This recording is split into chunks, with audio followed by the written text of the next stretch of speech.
আমাদের প্যাকেজটা হলো যে জুলাই সনদ বাস্তবায়ন একটা আদেশ জারি হবে। ওই আদেশের মধ্যে একটা রেফারেন্ডামের কথা বলা থাকবে এবং জুলাই সনদটা ওই আদেশের মধ্যে শিডিউলে ইনক্লুড থাকবে। এরই ভিত্তিতে গণভোট অনুষ্ঠিত হবে। গণভোটের পরে এবং সাধারণ নির্বাচনের পরে যে পার্লামেন্ট হবে, ওই পার্লামেন্টের দুইটা ক্ষমতা থাকবে। একটা ক্ষমতা থাকবে কনস্টিটিউয়েন্ট পাওয়ার, গাঠনিক ক্ষমতা, আর একটা ক্ষমতা থাকবে হলো সাধারণ পার্লামেন্ট হিসেবে ক্ষমতা। প্রথম অধিবেশনে গাঠনিক পাওয়ারটা অ্যাপ্লাই করে জুলাই সনদটাকে অ্যাডপ্ট করে নেবে। অ্যাডপ্ট করে তার গাঠনিক পাওয়ারটা বিলুপ্ত হয়ে যাবে। আর এরপর থেকে যে সংসদ কার্যকর হবে সেটা হবে নিয়মিত সংসদ। এরই ভিত্তিতে জুলাই সনদ অ্যাপ্রুভ হবে, সংবিধান সংশোধন হয়ে যাবে, নতুন বাংলাদেশ যাত্রা শুরু করবে।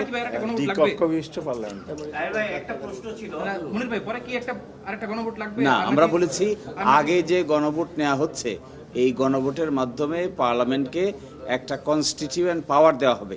কনস্টিটিউয়েন্ট পাওয়ারের বলে যদি কোনো সংবিধান কোনো বিধান পরিবর্তন হয়, তাহলে পরবর্তীতে আর কোনো গণভোটের প্রয়োজন হয় না। ফলে নিয়মিত সংসদ হবে, দ্বিকক্ষ বিশিষ্ট সংসদ।